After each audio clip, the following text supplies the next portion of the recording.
Halo sahabat Mira Aset, kembali lagi dengan saya Hafizan Nazani dalam acara KBSA. Kamu beli saham apa? Di minggu pertama bulan Februari 2021, kita kehadiran Head of Investment Information Mira Aset, Bapak Roger. Halo Pak Roger, apa kabar? Baik Mas Hafizan, apa kabar sahabat Mira Aset? Pak Roger, di awal bulan Februari ini kita melihat IHSG sangat volatile. Green red. Nah, bisa ceritakan nggak sih ke sahabat Mira Aset terkait perkembangan IHSG di minggu ini? Baik Mas Hafizan, sahabat Mira Aset, market selama seminggu bergerak naik 4,9%, di mana di awal minggu indeks berada pada level 5862, kemudian ditutup Jumat ini pada level 6151, dengan titik highest minggu ini ada di 6179. Di minggu ini market bergerak cukup volatile di semua sektor di teritori positif, terutama dimotori oleh sektor barang baku seperti aneka tambang, Indah Kiat, kemudian Ciwi Kimia, dan juga sektor teknologi oleh saham DCII dan DMMX. Nah, Pak Roger bisa ceritakan nggak sih kepada sahabat Mira Aset apa saja sih sentimen global dan sentimen domestik yang menyebabkan IHSG bergerak begitu dinamis di minggu ini? Oke, untuk minggu ini harga komoditi minyak tercatat naik positif selain CPO dan juga timah. Saham-saham terkait seperti Medco, Elsa, Petrosi, serta timah naik seiring dengan kenaikan harga komoditi terkait. Minyak WTI naik 7,7% minggu ini, kemudian CPO naik 1,2%, timah juga naik 1,7%. Kemudian dari data ekonomi, dari data manufaktur, Caixin Manufaktur PMI Cina di Januari turun menjadi 51,5 dibandingkan dengan Desember 53,0. Walaupun data Januari turun, tetapi masih dalam koridor ekspansif. Kemudian untuk IHS Market US Manufaktur PMI, di Januari 2021 tercatat 59,2, naik dibandingkan Desember 2020 yang tercatat 57,1. Untuk domestic market, PMI Manufaktur Indonesia tercatat sebesar 52,2 pada Januari 2021, lebih baik dibandingkan dengan Desember 2020 sebesar 51,3. Kenaikan ini merupakan kenaikan tertinggi selama 6,5 tahun terakhir. Kemudian Presiden Jokowi mengatakan pemberlakuan pembatasan kegiatan masyarakat PPKM tidak efektif dalam membendung pandemi corona. Ini Bapak Presiden mengarahkan pembatasan yang lebih mikro, di mana data COVID di Februari juga masih terlihat cukup tinggi dengan rata-rata di atas 11.000 per hari. Yang ketiga, BPS mencatat pertumbuhan ekonomi sepanjang 2020 Indonesia mengalami kontraksi 2,07% year on year. Kontraksi ini dipengaruhi oleh pelemahan di berbagai sektor ekonomi karena pandemi COVID-19. Secara kuartal pun pertumbuhan ekonomi juga terkontraksi minus 0,42%. Thank you informasinya Pak Roger. Tadi kan kita sudah melihat sentimen domestik dan global. Nah, sekarang kita masuk ke berita seputar emiten. Di minggu pertama bulan Februari ini, bisa ceritakan nggak sih kepada sahabat Mira Aset terkait berita seputar emiten? Baik Pak Fizan. Yang pertama dari Harum Energi atau dengan kode HRUM.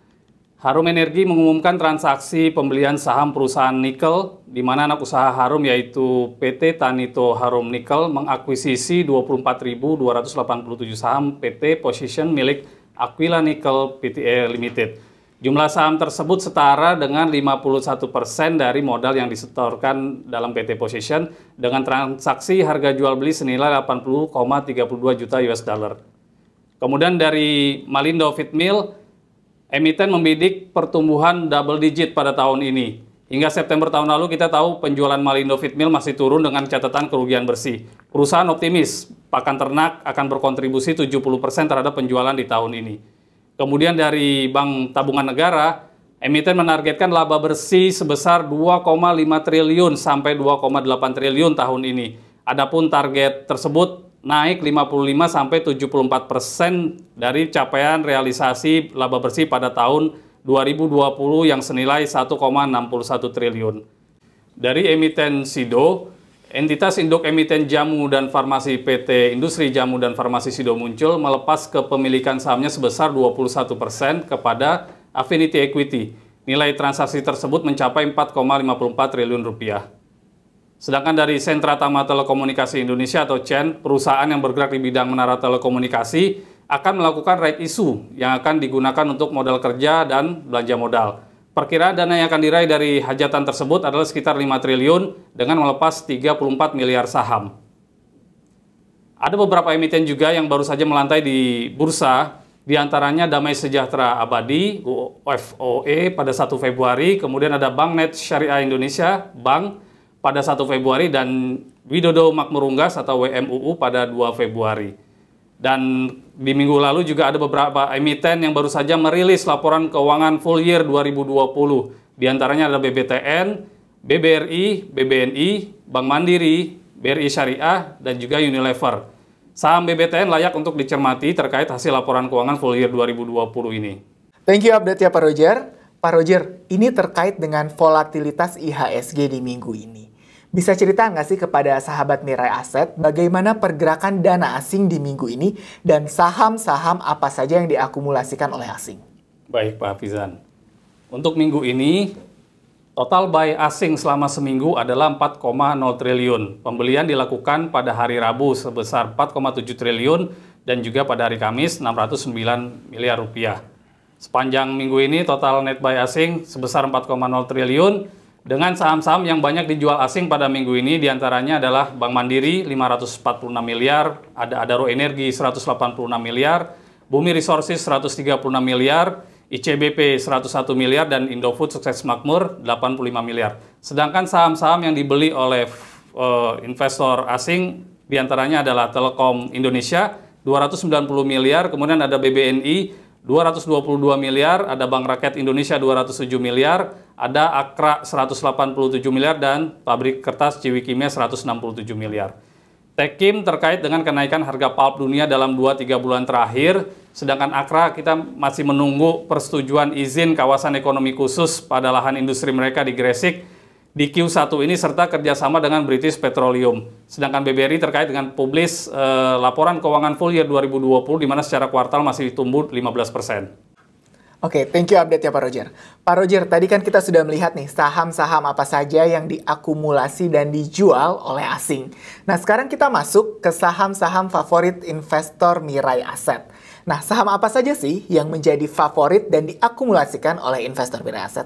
Ya, biasanya apa yang dijual sama asing dibeli sama nasabah Mirai Aset. Coba kita lihat datanya. Untuk minggu ini, nasabah Mirai Aset melakukan pembelian di saham Bank Mandiri 99 miliar, kemudian ada Adaro Energi 73 miliar, ada saham yang baru listing yaitu Widodo Makmur Unggas 37 miliar, ada Aneka Gas Industri 20 miliar, dan United Tractor 18 miliar. Bank Mandiri baru saja merilis laporan keuangan full year 2020, kemudian Adaro masih terkait dengan penurunan harga batubara dalam 2 minggu terakhir.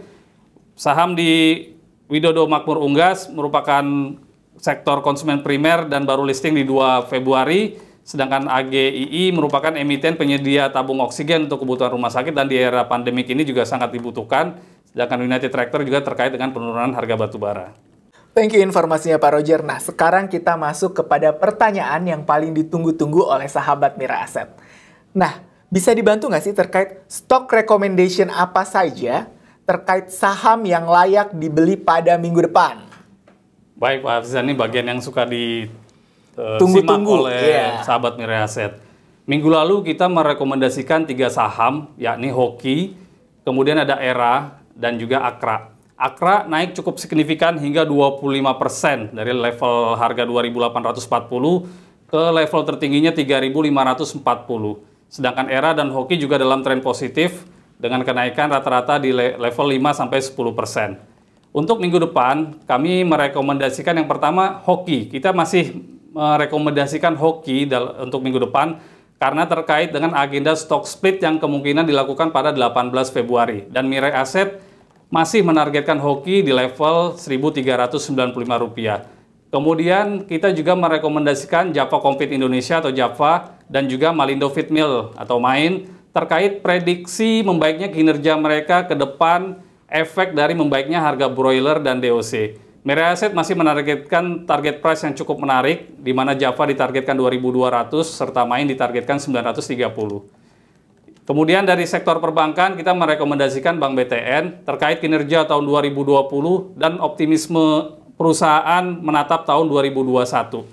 Dan yang terakhir kita merekomendasikan TINS atau timah terkait dengan harga komoditi timah yang sudah berada di level 23.000 per ton. Nah, semua rekomendasi ini kita kasih disclaimer on. Jadi di minggu ini ada 4 stock recommendation ya? Ya. Oke. Thank you update-nya Pak Roger. Kepada seluruh sahabat Mirai Aset, jangan lupa untuk terus menyaksikan tayangan stock recommendation berkualitas dengan menekan tombol subscribe. Keep trading and happy cuan!